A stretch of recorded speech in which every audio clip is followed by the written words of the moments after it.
Polysécure, épisode sur l'actualité. Je suis accompagné de Vincent. Salut! Salut! Pas bien? Oh yeah! Yeah! Commence avec les HMS Plug. 15 et au 17 novembre, le European Cyber Week. Le 23-24 novembre, le Connectado d'Angers. Mars 2023, le Secure revient. Et formation, crise et résilience, allez voir dans les show notes. Un copain qui donne des cours spécialisés en relève et en continu des affaires. Très intéressant. Allez voir. Commençons avec les sujets. On commence avec le plus drôle. Je vais commencer par le plus drôle. Le iPhone 14 et l'étrange bas des accidents de voiture. Ben oui, une petite nouvelle comique qui s'est insérée dans mon petit fil d'actualité, mes petites recherches, etc. Ben écoutez, avec la dernière mise à jour, il s'avère qu'il y a certains automatismes pour faire un appel SOS qui est configuré sur l'iPhone 14. Et puis, il a été décelé parce que c'est arrivé à quelques reprises que des faux positifs aient été décelés. Et puis, ça pointait un peu vers le même type de scénario. C'est des utilisateurs, en fait des propriétaires d'iPhone 14 qui étaient dans un chariot de montagne russe et qui vivaient des sensations fortes où le iPhone était plus capable de savoir ce qui se passait. Donc, sa seule option, c'était de faire le fameux appel automatique SOS, croyant que c'était un accident de voiture où le propriétaire était peut-être en danger. Donc, Apple, dans sa bonne volonté de sauver l'humanité, fait l'appel pour vous pour appeler les secours. Ouais, ben oui. Puis c'est très drôle parce qu'effectivement, il y a eu comme une surabondance d'appels au 911 venant de cet endroit-là. Fait que c'est pour ça qu'on réussit à détecter d'où ça arrivait. Oui, effectivement, l'algorithme devra probablement être raffiné parce qu'ils n'ont pas du tout testé tous les scénarios possibles et imaginables comme celui-là, qui est ma foi très comique. Puis j'ai eu une autre nouvelle dans le même sens où un gars qui faisait de la démolition d'une voiture fonçait avec une voiture. Et dans ce cas-ci, ça se déclenchait qu'une fois sur deux dans ce cas-là. Et bon, dans l'absolu, la réponse d'Apple, ben là, il y a plusieurs facteurs qui rentrent en jeu. Donc, le fait de se déplacer, le fait de ça, fait que le fait de faire du derby de démolition dans un parking n'est pas suffisant pour éveiller à tout coup. Mais dans le cas-ci, tu vois, comme dans le cas de l'exemple que tu as mentionné, dans un cas où tu te promènes dans un chariot à haute vitesse, vers le haut et vers le bas avec des mouvements louches, parce que si je conduisais comme on était dans un chose, effectivement, il y aurait lieu de s'inquiéter avec ça. Mais là, ça va être, j'imagine, se raffiner avec le temps, ce genre de technologie-là. Pourquoi tu irais faire du derby avec ton téléphone dans les poches, dans le coffre à gants ou dans la console? Je sais pas. Il y a un dude qui voulait tester le fonctionnement du téléphone si ça allait lever l'alarme. Fait que clairement, il y a des dudes qui ont des... il y a plein de dudes qui ont des drôles d'idées, mais lui, il avait ce genre d'idée-là de vouloir... À moins qu'il utilise sa console pour... Comme caméra, mais encore là, c'est un peu dispendieux. Il y a du GoPro pas mal plus solide puis moins cher qu'un iPhone 14 qui servirait de caméra, mais tu as raison. Les gens sont attachés à ce petit objet brillant. Ils ont de la misère à s'en départir. Mais effectivement, d'un, puis dans la foulée des choses bizarres, il y a toujours du monde qui passe des iPhones dans le blender ou qui l'échappent par terre pour tester la résistance ou qui brise volontairement l'objet. Fait que finalement, c'est normal et pas normal. Ou qui se retrouve dans une glitter bomb. Mais ça, c'est une autre histoire. Ouais, mais je pense pas. Des iPhones dans un glitter bomb, mais effectivement, c'est l'histoire d'un autre plan étrange qui vaut la peine d'être regardé si vous ne l'avez pas vu. Allez voir ce genre de choses-là, c'est hyper drôle. C'est sur YouTube, Glitter Bomb, un ingénieur de la NASA qui était écœuré de se faire voler ses colis Amazon. Et voilà, j'en dis pas plus, vous irez voir. Plusieurs itérations, en fait, très intéressant. Ouais. Retournons à une nouvelle un peu plus sérieuse. La Maison-Blanche a décidé de sortir ce qu'on appelle un blueprint dans leur cas sur l'intelligence artificielle, qui est essentiellement un élément d'exécutif. Dans ce cas-ci, ça n'a pas une portée comme une loi. Mais étant donné que l'administration Biden a décidé de mettre ça en action, ça revient un peu à ce j'ai déjà discuté dans certains podcasts où la loi canadienne, justement, où on a un contexte là, dans C27 qui adresse justement tout le volet de l'intelligence artificielle, comment le réguler correctement, puis les législateurs européens aussi. Lui est en processus d'analyse, donc c'est un petit peu plus long comme processus pour arriver au consensus des différents États membres, mais ils vont quand même avec ça. Côté européen plus normatif, ici on est plus dans le genre une loi plus vague avec des règlements qui vont encadrer. Dans le cas des États-Unis, justement, à peu près dans le même genre de choses, éviter la discrimination, connaître l'algorithme, et ainsi de suite. Fait qu'ils viennent vraiment encadrer cet élément-là. L'effet direct que ça aura dans le cas des Américains, c'est que toutes les agences américaines devront déclarer l'utilisation de l'intelligence artificielle dans leur processus. Et si c'est dans leur processus, ils ne respectent pas le blueprint, c'est-à-dire qu'il est discriminatoire ou il y a des éléments de cette nature-là qui sont inclus, ils devront les abandonner. Donc, on est dans un contexte où au moins l'acheteur public américain va utiliser son pouvoir comme ça pour changer le marché, changer ce genre de choses. Un des exemples qui est nommé dans l'article, entre autres, c'est tous les principes d'achat de systèmes qui détectent les tirs d'armes à feu, justement pour orienter la police dans les villes où il y a beaucoup de crimes par arme à feu. Ceux-ci utilisent également du AI qui n'est pas conforme justement aux directives qui sont émises là. Donc, vont probablement devoir être abandonnés ou en tout cas être révisés pour justement se conformer à ce genre de choses-là. Fait que justement d'amener un usage plus sain. Fait que c'est intéressant qu'autant les Américains n'ont pas fait grand-chose pendant longtemps, surtout de la vie privée et ces éléments-là. Puis tout d'un coup, pouf, il est en train de coiffer tout le monde à la ligne d'arrivée avec un ordre exécutif qui n'est peut-être pas une loi, comme on va avoir au Canada ou en Europe, mais minimalement qui va avoir un effet réel. Fait que c'est très, très amusant. Ils dorment longtemps, mais quand ils se réveillent, ils partent à courir là, comme des sprinteurs. Ben, écoute, on n'est pas dans le monde états-unien, je vais dire ça comme ça. Il y a peut-être des précédents dont on n'a pas entendu parler, justement, qui ont amené à cette prise de décision-là. Je ne veux pas parler à travers mon chapeau, mais tu as raison de dire que tout d'un coup, ça sort de nulle part. Moi, le dernier épisode que je me souviens, c'était Amazon. Il y a quelques années, on avait fait un petit article là-dessus, si je me souviens, où ils avaient un système d'intelligence artificielle, mais comme tout bon système, il doit être élevé, éduqué, entraîné. Et puis, c'était un système pour supporter le département des ressources humaines à faire de la sélection de CV plus promptement, puis plus ciblé pour pour certains postes, pour justement favoriser les candidats qui avaient des compétences spécifiques pour des postes sélectionnés. Sauf que le département qui avait été utilisé pour l'éducation, justement, de l'intelligence artificielle, ben, du système de machine learning, peu importe, c'est un département qui était exclusivement peuplé d'hommes. Ce qui veut dire que, en partant, le genre devenait un critère pour l'intelligence artificielle et puis excluait systématiquement les femmes, justement, de la sélection initiale.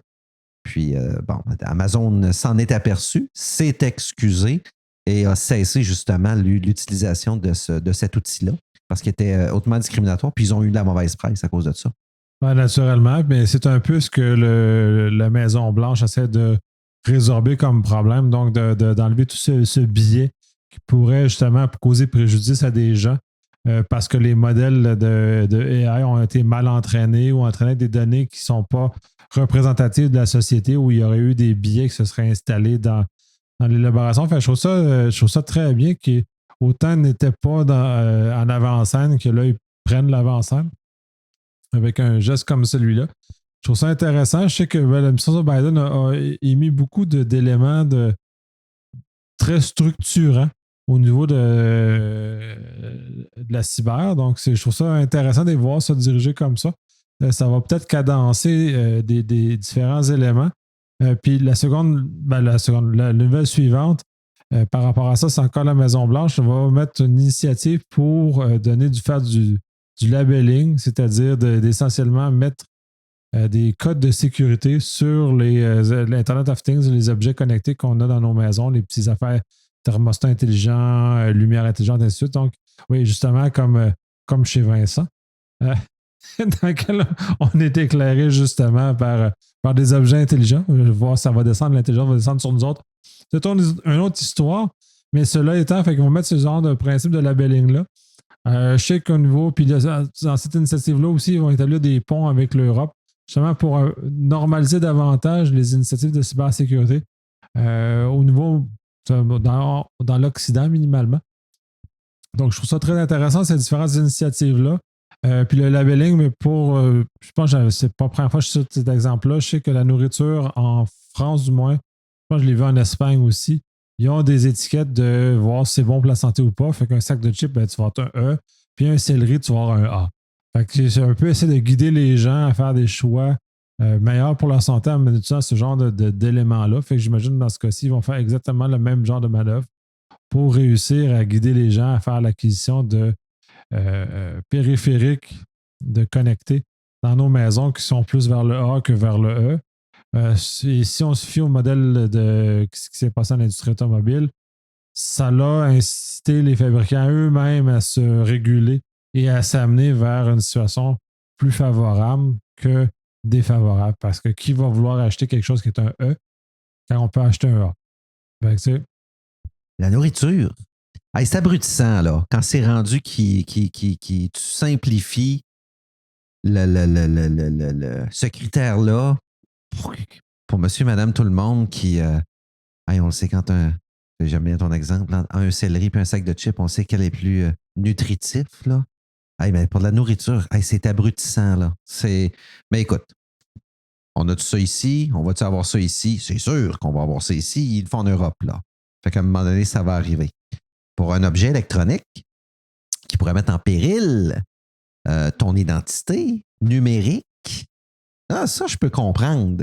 Parce qu'effectivement, c'est un monde complexe. Ce monde-là roule à la vitesse de la lumière, puis un degré de complexité qui est phénoménal et une panoplie de beaucoup trop de produits puis de déclinaisons de produits sur le marché. C'est dur de s'y retrouver. Il y a un sac de chips, un céleri, c'est pas compliqué, là, me semble. Mais bon. Ouais, non, je partage ton opinion, mais en même temps, on va donner le bénéfice de guider les gens qui, des fois, auraient besoin d'être comme des brebis égarées, d'être ramenés dans un élément plus normé, disons. Mais effectivement, même les objets connectés, parce que les couches d'abstraction qu'on a face à la sécurité de ce qui est en là, même les experts en cyber ont de la misère à s'y retrouver. Puis ça nous prend des fois plusieurs heures avant de réussir à décortiquer comment un produit est fait pour savoir s'il est adéquat on peut l'utiliser dans notre résidence ou pas. Donc, on a déjà plusieurs éléments comme ça. Puis il y a des scandales assez récents comme avec c'est Amazon, je crois, avec Ring, qui peut diffuser selon dans des situations d'urgence si les images sont capturées sur la caméra de la sonnette, peuvent faire des interventions comme ça qui sont quand même assez invasives à la vie privée. Donc, c'est intéressant de voir ces choses-là. Donc, ça va peut-être guider le marché à prendre de meilleures décisions puis nous amener avec des produits qui sont un peu plus un peu plus sains pour notre santé numérique. On continue un peu dans ces univers. Tant qu'on a nommé Amazon, je vais te passer la parole avec ta nouvelle sur comment détecter des faux commentaires sur Amazon. Oui, puis là, j'arrive pas avec une extension magique. Hein? J'arrive avec de la jugeote parce que certains vendeurs de produits un peu douteux qui se sont introduits sur la plateforme Amazon ont décelé en fait un petit subterfuge justement pour faire la promotion de leurs produits douteux qui fonctionnent plus ou moins et qui est un peu crappy, mais bon. À titre d'exemple, vous savez, on émet des commentaires, première des choses, mais on peut usurper ou on peut manipuler aussi les commentaires qu'on reçoit. Donc, Amazon a mis sur sa plateforme un indicateur qui s'appelle achat vérifié, mais justement, certains vendeurs de produits douteux pour faire mousser leur vente, ils ont trouvé une façon qui est manuelle, bien entendu, mais ils ont trouvé une façon justement de maintenir le statut achat vérifié. À titre d'exemple, malgré le fait qu'ils avaient des mauvaises notes et des bonnes notes au travers, il y avait suffisamment de bonnes notes pour on va dire, avoir la note de passage, c'est que dans les paquets qui étaient livrés par les livreurs de produits douteux, en fait, les vendeurs de produits douteux, c'est qu'il y avait un petit incitatif qui était inséré dans la boîte qui disait si vous nous donnez un commentaire positif lors de votre prochain achat, nous vous enverrons un petit cadeau. Mais c'est sûr, ils vont le faire pour eux autres parce que ça vient mousser leur vente, ils viennent manipuler un peu les sondages, etc. Alors, ce que Amazon, en fait, ce que le journaliste ici propose, c'est commencer par aller voir les commentaires des autres vendeurs. On peut facilement les identifier au niveau des commentaires et on commence toujours par les commentaires qui sont très négatifs. Déjà là, en partant, ça va vous donner une petite idée. Donc, ne vous fiez pas nécessairement à la mention achat vérifié parce que malheureusement, ça peut cacher, ça peut laisser dans la brume justement des vendeurs d'articles douteux, malheureusement, lesquels vont vous faire sacrer. Bien entendu, il y a toujours souvent le processus de retour gratuit, etc. Mais c'est tout l'effort que vous avez mis, trouver votre produit, le recevoir, être malheureux. Être malheureux. Imprimer le coupon de retour, recommencer, retrouver un. C'est l'asile. C'est vrai que c'est plate parce que c'est une très belle plateforme. C'est livré le lendemain, en 2 jours, en 3 jours. La dopamine est à son. Dans le prélat. Est dans le prélat. Puis si ça dit que c'est livré dans 2 jours, vous savez très bien que vous allez dormir sur vos oreilles. Il va être là dans 2 jours avec certitude. Puis souvent, les produits 2 jours, il est là le lendemain. Souvent, ouais. C'est encore mieux. Mais bon. Fait que méfiez-vous. Puis prenez le temps d'aller les lire, les commentaires. Puis c'est comme n'importe quel produit de consommation ou produit financier. Si c'est trop beau pour être vrai, vous avez un droit qui s'appelle le droit à la méfiance.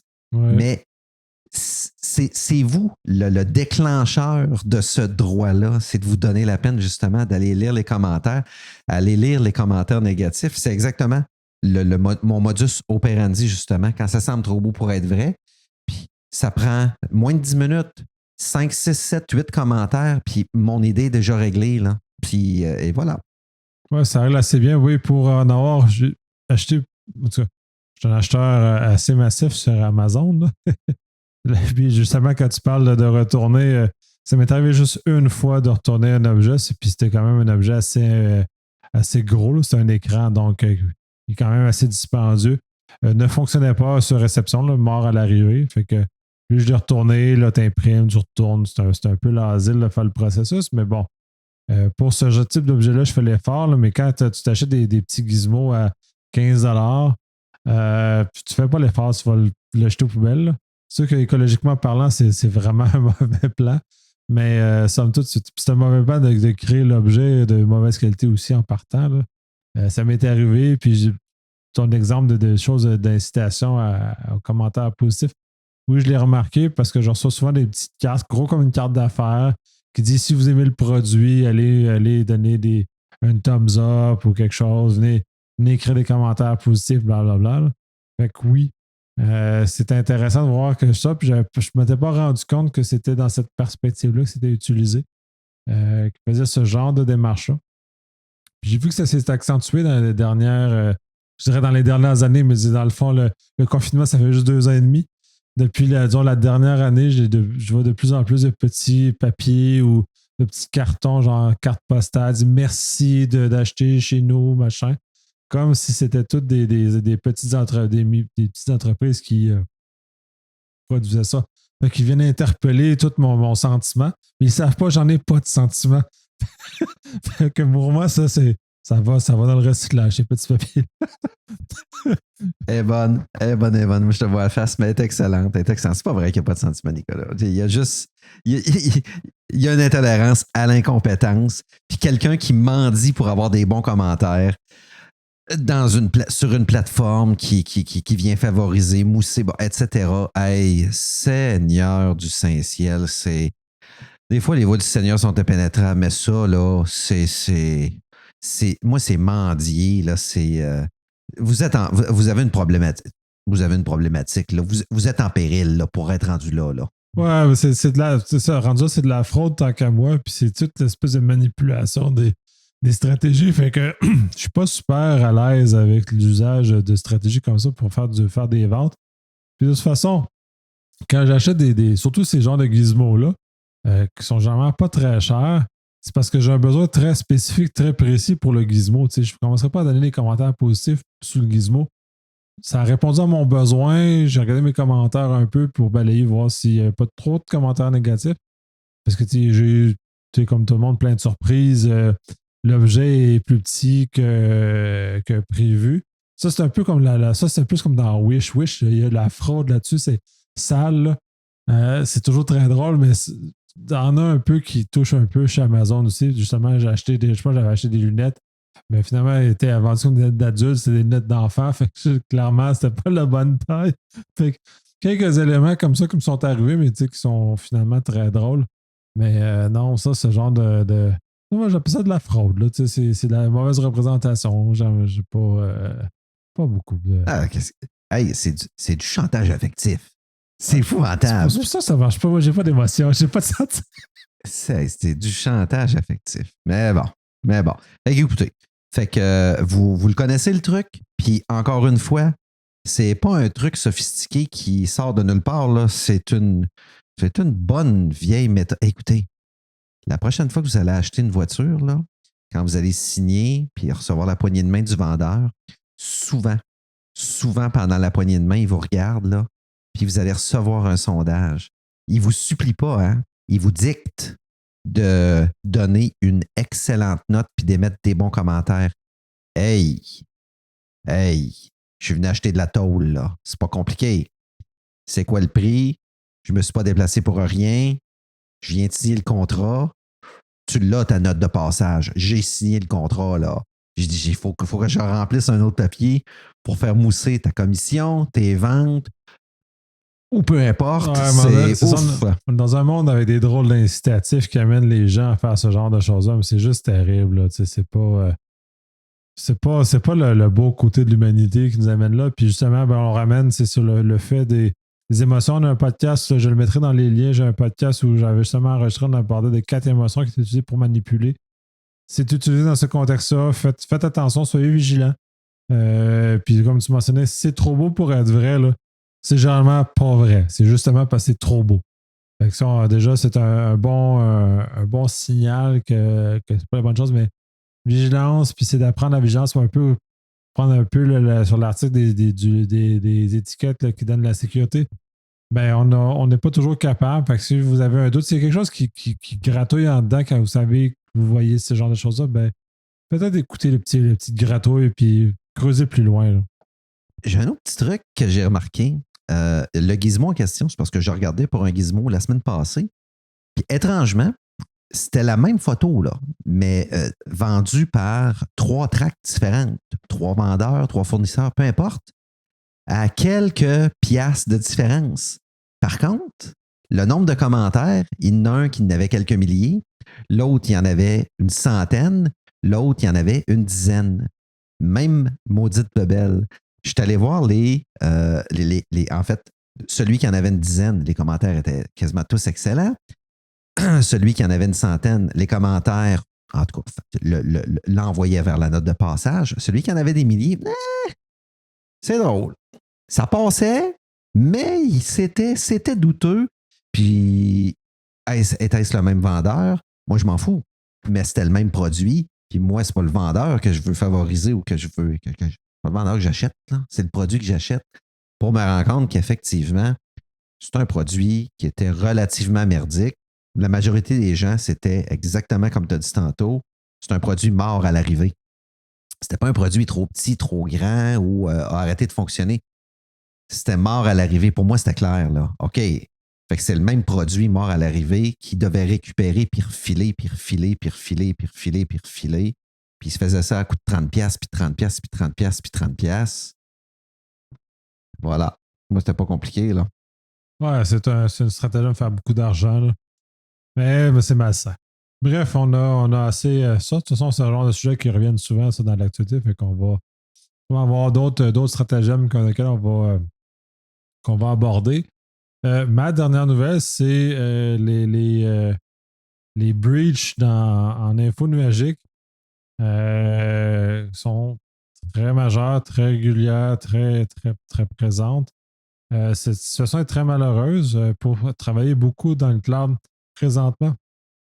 Je trouve qu'il y a peut-être une mécompréhension de comment tout ça fonctionne, de comment tout ça peut justement nous amener dans des situations plus malheureuses, justement où nos données vont fuiter.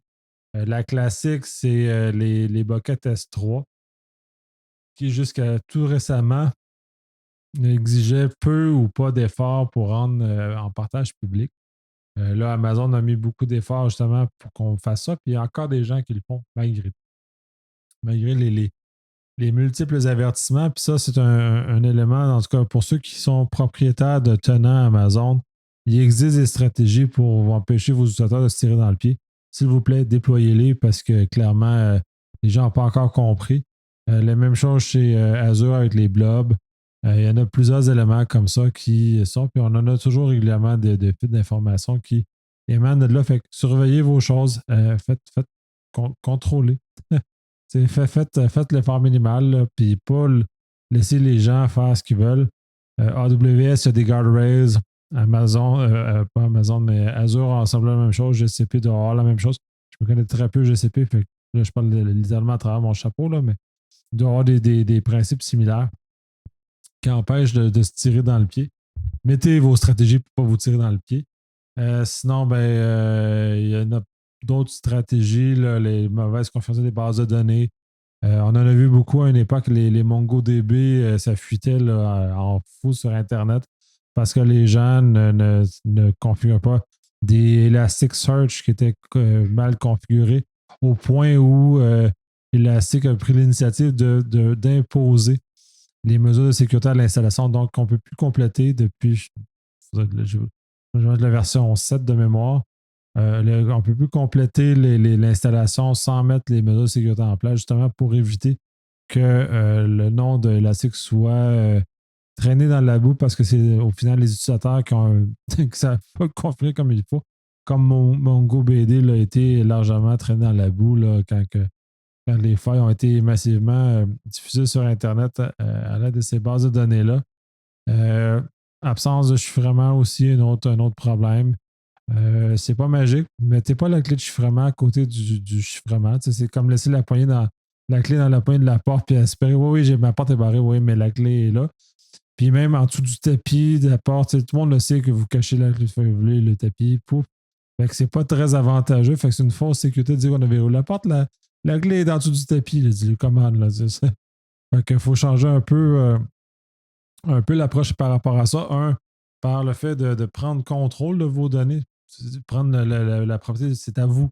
C'est à vous autres de faire quelque chose. Puis sentez-vous responsable aussi. C'est pas laissez pas ça aux autres. Là. Comment? Oui. Hey, j'ai une citation de Père en flic avec Michel Côté et puis Louis-José Hood. Ce que Nicolas vient de dire, là, c'est prenez vos responsabilités. Là. J'ai une petite citation que j'adore là-dedans. Là. C'est qu'à un moment donné, là, messieurs, mesdames, là, habitez vos testicules un petit peu, OK? Vos testicules, là, ça, c'est le domaine de la sécurité. Habitez-les. Prenez vos responsabilités de sécurité. C'est pas compliqué, là. Vous pouvez pas le savoir. Même ma génération, même la génération avant moi, puis les générations futures, là, hein, vous avez des milléniaux, des X, des Y, peu importe, là. Hey, on vous pousse dans le crâne, puis dans le fond de la gorge, puis dans le cul, le mot sécurité. Vous ne pouvez pas le savoir, là. Fait qu'une compagnie comme Elastic qui force justement en disant, bon, ben, on est rendu à l'étape d'installation où vous allez prendre le livre de configuration de sécurité, puis vous allez procéder aux 203 étapes suivantes. Sinon, l'installation, elle ne se fera pas. Je caricature ici, là, mais on parlait tantôt des cotes de nutrition sur les aliments que je trouve abrutissants. Ben, moi, ce qui m'abrutit puis ce qui me sidère, c'est de ne pas appliquer des principes de base de sécurité. La compagnie est obligée de vous forcer à les faire. C'est un petit peu capoté, là. Ah, puis dernier élément. Faites donc l'information quand vous achetez les produits. Hein? quand vous louez un espace Azure, un Bucket S3, faites-le dans les formations. Il me semble que c'est pas compliqué. Là. Vous allez développer de l'autonomie, de l'agilité, de la proactivité, non de la réactivité. Vous allez être à l'affût, vous allez être des très bons répondants, des très bons pompiers pour éteindre des feux aussi, ça arrive. Vous allez être les héros de service, là. Hein? Allez les faire. Absolument. Puis changer le concept de paradigme, surtout en info nuagique, on n'est pas dans le même univers, c'est pas les mêmes choses, on ne contrôle pas les mêmes choses. Justement, il faut habiter. Les trucs excellents, mais justement de prendre le contrôle, de maîtriser les objets technologiques qu'on utilise, même si c'est en info nuagique. Contrôler vos données, c'est l'essentiel de ce que vous devez maîtriser. Parce que c'est là où c'est la couronne, les joyaux, tant qu'à parler de testicules. Les joyaux familiaux sont là. Donc, il faut les protéger correctement. Donc, il faut vraiment les habiter. On va terminer avec la dernière nouvelle de Vincent sur des personnes photos volées a été utilisées sur le site pendant plus qu'un an. Ben, écoutez, c'est pas une situation exceptionnelle. Là, on parle encore d'une situation banale, là, mais qui a fait l'objet d'un fait divers dans l'actualité. Là. C'est un homme qui utilise fréquemment les réseaux sociaux pour faire la promotion de bonsaï qui vend, oui. C'est pas Danielson ni M. Miyagi. Mais bon, puis il s'est fait voler justement ses photos. Puis grâce à ces photos, son identité a été usurpée. Malheureusement pour lui, c'est un grand utilisateur des réseaux sociaux, de ce que je comprends. Ce n'était pas la première fois, mais cette fois-là était la fois de trop. C'est qu'il s'est fait usurper son identité à cause de ses photos et ça a duré plus d'1 an. Donc, il y a des fraudeurs, justement, qui approchaient des femmes et leur demandait de l'argent pour être un accompagnateur virtuel. Et puis, ça a l'air que ça fonctionnait. Moi, je ne sais pas, Nicolas, mais te souviens-tu des années 90? Les Japonais avaient sorti l'espèce de gizmo que tu traînais comme un porte-clés. C'était électronique. Il fallait que tu nourrisses... Yamagoshi. Donc, un petit accompagnateur virtuel pour les dames. Il faut croire que ça a fonctionné par le biais, justement, de différents réseaux sociaux. Il faut croire que les usurpateurs avaient du temps à perdre et que c'était payant pour poursuivre, justement, cette manœuvre-là dans cette traque-là. Un accompagnateur virtuel, quand j'ai lu ça, c'était la première fois que je voyais cette traque-là, cette manœuvre-là. Mais écoute, ça a marché, là. Je suis fasciné. Je comprends juste pas c'est quoi ces choses-là. Ça me dépasse. Ça me dépasse. Mais je suis pas un client de cible de ces affaires-là. Genre comme les Sims ou toutes les choses de jeux de simulation qu'on vit une vie de quelqu'un d'autre, là, où ça va, j'ai la mienne. Je honte ma vie, ça me suffit. Justement, j'habite ma vie. Oui, puis écoute, de prendre la traque d'un accompagnateur virtuel. Oh là là là là là là. Écoute, moi, mon accompagnateur virtuel préféré, c'est Jarvis, là, qui accompagne Tony Stark un petit peu partout. Mais écoute, c'est dans de la fiction, puis Jarvis, c'est intéressant. On veut y croire, puis il y a une voix intéressante aussi. Là, je trouve ça un petit peu tiré par les cheveux. Mais écoutez, ça a fonctionné. Puis malheureusement, ce monsieur-là, c'est un de ses proches qui a reçu justement une sollicitation de la part d'un fraudeur qui utilisait son profil, qui lui a mis, entre autres, la puce à l'oreille pour justement remonter la chaîne des événements, puis soulever la roche. En fait, ça a l'air que c'est une grosse roche. Là. Ça faisait, malheureusement pour lui, plus d'1 an que son identité était utilisée justement pour soutirer de l'argent. Mais on ne parle pas ici de carte de crédit à son nom ou de quoi que ce soit, là, mais c'était vraiment son identité numérique qui a été exploitée pour des mauvaises raisons. C'est intéressant ces concepts-là parce qu'on n'en a pas encore beaucoup, parce que justement, quand on parlait de vol d'identité, c'est pour essayer de prendre l'identité de la personne pour l'endetter puis s'enrichir à ses dépens. Là, c'est vraiment, oui, s'enrichir au dépens de la personne, mais sans conséquence pour la personne. Fait que c'est comme un vol qui a pas la victime, c'est pas normal la personne qui s'est fait voler son identité comme on a dans le cas classique, mais vraiment toutes les autres personnes qui se sont faites finalement avoir par leur accompagnateur virtuel, qui était probablement au bout du compte une forme de fraude, là, parce que si c'était pas frauduleux, tu ferais pas des stratégies comme ça, tu n'as pas besoin de masquer. Fait que d'avoir une partie de fraude associée à ce genre de choses-là, ce qui aurait pu avoir peut-être des conséquences importantes pour le monsieur. S'il y avait eu une enquête ou s'il y avait une enquête sur fraude, ben là, c'est lui qui était peut-être un peu plus dans le pétrin à ce moment-là. Là. Tu vois, un des éléments qu'il rapporte ici, c'est qu'une de ses craintes, c'était justement que ça soit, entre autres, une des traques frauduleuses, soit pour attirer des jeunes dans les griffes d'un pédophile, par exemple, où on pourrait voir sa photo. Ou ça devient un petit peu compliqué quand la police débarque, puis hey, lui, on le connaît, il reste à tel endroit. Oui, OK, il n'y a aucune preuve là, qui pointe vers vous, mais non, il y a des jeunes qui étaient ciblés. Je ne connais pas toute la mécanique policière dans ces dossiers-là, mais ça doit être un épisode hautement stressant, là. On perd du poids à vue d'œil, là. Ouais, on doit transpirer beaucoup. Ça va pas être le fun d'être pris dans un contexte comme celui-là. Ça, c'est des cas extrêmes. Puis on a des problèmes de société là, avec les vols d'identité, puis ça va devenir de pire en pire. Là. On a. Puis tu sais, il y a eu plein de fraudes, là, de tentatives avec la PCR, la PCU, PCR. PCU. Et avec tous ces éléments-là dans lesquels, justement, les gens se faisaient frauder massivement ou on avait plein de situations.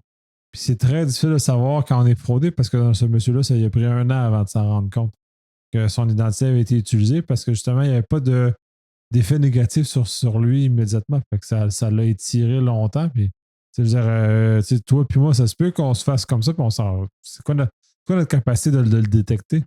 Écoute, je pense que tu as déjà fait une chronique là-dessus. T'sais, le fait de ne pas avoir de profil sur un des réseaux sociaux les plus populaires est un risque en soi d'éventuelle usurpation d'identité. Je parle pas d'une chronique, mais j'ai sûrement fait une mention de cet élément-là parce qu'effectivement, si on n'a pas planté notre drapeau, il y a quelqu'un qui va venir le planter à notre place. C'est très belle analogie. Effectivement, non, mais tu as raison. À l'inverse, je veux pas ça, je veux pas les réseaux sociaux, ça m'intéresse pas. Ouais, il y a peut-être quelqu'un qui va le faire à ta place en ton nom, malheureusement. Il y a les deux.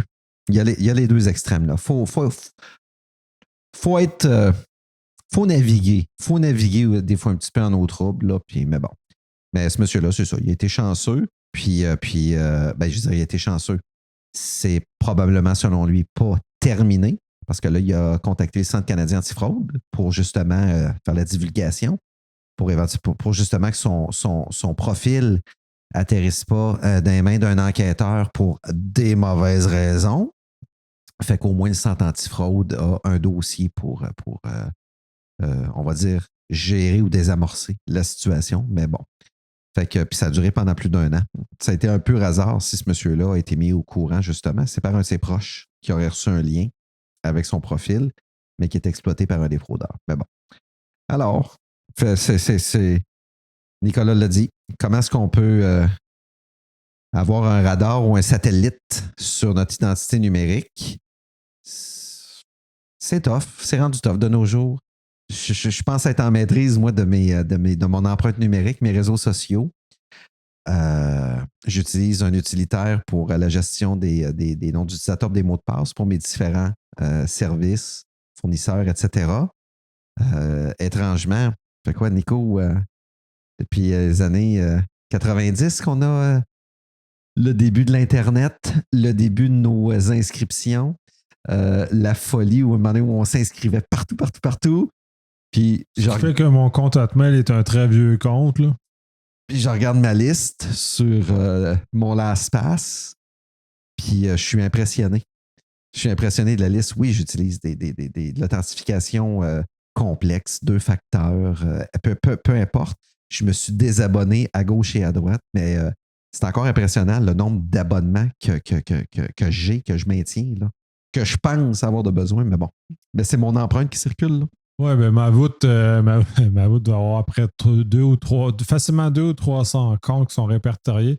Et ça n'inclut pas tous les comptes non répertoriés qui sont été faits sur la slide puis que j'ai jamais inscrits dans la voûte. Puis ils doivent avoir probablement ces vieux comptes-là des mots de passe qui, maintenant, selon les standards de maintenant, ne sont peut-être plus à la hauteur de ce qui serait nécessaire pour résister aux différentes choses. Fait que oui, très difficile. C'est un très drôle d'univers. Je ne sais pas où on s'en va avec ça parce que ça va être pas vraiment des autres troupes. Puis là, on est deux personnes qui travaillent dans le domaine. On se débrouille mieux que la moyenne des gens. Là, j'imagine comme mes parents ou même tes parents aussi face à ce genre de situation-là ou quiconque même de nos âges qui ne sont pas nécessairement familiers avec ça. C'est pas drôle. Écoute, c'est rendu que les notaires ont des formulaires, des clauses, puis des mécanismes lorsqu'on fait notre testament, justement, pour tout ce qui est à valeur, notamment financière, qui a une certaine valeur monétaire qu'on lèguerait. Ça veut dire que le système de justice est en train de penser justement à ça, puis c'est probablement juste la pointe de l'iceberg. Moi, je me suis préparé, j'ai une clé USB. Tout est dessus. Je dis, mais du moment que je suis dans une campagne de changement de mot de passe, quoi que ce soit, ça ne me tente pas de payer 60$ sur le notaire à chaque fois pour mettre à jour la clé. Là. Un, ça ne me tente pas. Fait que deux, c'est mon master password tout simplement qu'il y a pour la voûte. Fait que c'est bien plus simple de cette façon-là. Mais c'est la quantité d'informations, des fois, qu'il faut ajuster, ajouter, supprimer, modifier. Tu l'as dit, là, c'est un drôle d'univers, c'est extrêmement complexe. Tu dis qu'on se débrouille mieux que la moyenne, mais il semble dans notre teint de voix que même nous autres, on est capable de se sentir dépassés aussi là-dedans. Là. Oui, mais même, c'est ça, même moi, puis j'en avais enregistré un épisode avec Emeline puis Frank, justement sur le notaire 2.0, ce genre de choses-là. Ben, on est dans un univers qui est inconnu, fait que nous-mêmes, on navigue un peu à l'aveugle là-dedans pour se retrouver des repères. Tu parles de ta stratégie, c'est une stratégie qui est valide. Il y en a plein d'autres. Comment vous préparez à la mort dans un contexte où on a une empreinte numérique? Tu sais, j'ai des amis qui sont décédés et leur profil Facebook existe encore et encore à chaque année. À la date de son anniversaire, je reçois un avertissement comme quoi c'est bientôt son anniversaire. Donc, ce profil-là, tant qu'à moi, aurait dû disparaître en même temps que l'individu, mais non, c'est ce genre d'éléments-là qui restent les résidus, les restants numériques. Et comme c'est aussi d'une certaine valeur, c'est l'autre aspect intéressant, puisqu'il y en a, on va prendre comme les influenceurs, par exemple, qui vont se développer une valeur monétaire avec tous leurs comptes Instagram, leurs comptes TikTok ou c'est les deux seuls, je pense, qui sont vraiment monétisables, ou YouTube à la limite. Ceux-là, ben, tu sais, qu'est-ce qu'on fait rendu une fois que la personne a rendu l'âme pour. Quel drôle d'univers. Bref, là, ça glisse un peu trop, je pense qu'on va stopper ça là. Fait que sur ça, on va compléter. Fait que ça a été un épisode très agréable. Encore. On n'en fait pas assez souvent. Fait que je pense qu'on va. Là, c'est à mon tour à le dire. La dernière fois, c'est toi qui l'as dit, on met ça en marche. Ben oui, là, c'est à moi de dire, on va mettre ça en marche. Ah, il y a juste des petits événements là, depuis le printemps passé qui a fait en sorte que, mais ça ne vous regarde pas. Puis on est reparti, là. Il n'y a pas de trouble. Là. Ça va bien, les podcasts, là, on va se trouver des sujets. Prochain sujet, je l'ai sur le bout de la langue. J'ai entendu le fameux univers virtuel que Meta est en train de mettre en place avec vraiment de la transaction pour des bebelles virtuelles. Ça m'a fasciné un petit peu. J'ai entendu ça à la radio la semaine dernière, puis les animateurs étaient complètement déconnectés, mais il y avait tous un peu une opinion, ce qui rendait le dialogue intéressant. Le dialogue intéressant, puis le brouillard que cette situation-là qui tend à vouloir voir le jour vient vraiment brouiller la perception de gens qui vont en fait adhérer à ça, dépenser des vrais sous. Mais écoute, c'est un petit élément que je vais regarder, puis ce serait peut-être intéressant d'en parler, parce que moi, je trouve ça, je ne sais pas si tu as écouté Upload. Non. T'as pas écouté Upload sur Amazon? Non. Ça adresse un petit peu cet élément-là. Avec c'est de l'humour noir au travers de ça, où justement, tu n'es jamais mort parce que ton âme, elle est numérisable. Donc, tu t'en vas dans un univers, puis tu as la compétition entre source fermée puis open source, où tu vas résider dans ton RPA, mais tes proches, toujours vivants, doivent faire des dépôts si tu veux avoir des petits bonus virtuels. Écoute, c'est excellent. C'est saison 1, fantastique. Ça a dérapé, bien entendu, comme les autres séries. Mais concept fort intéressant. Je trouve. Puis ça amène toutes sortes de réflexions. Fait que pour moi, quand j'ai entendu l'article la semaine passée, je dis OK, c'est débile, là. Puis c'est péjoratif ce que je dis, là. Ça se peut pas, là.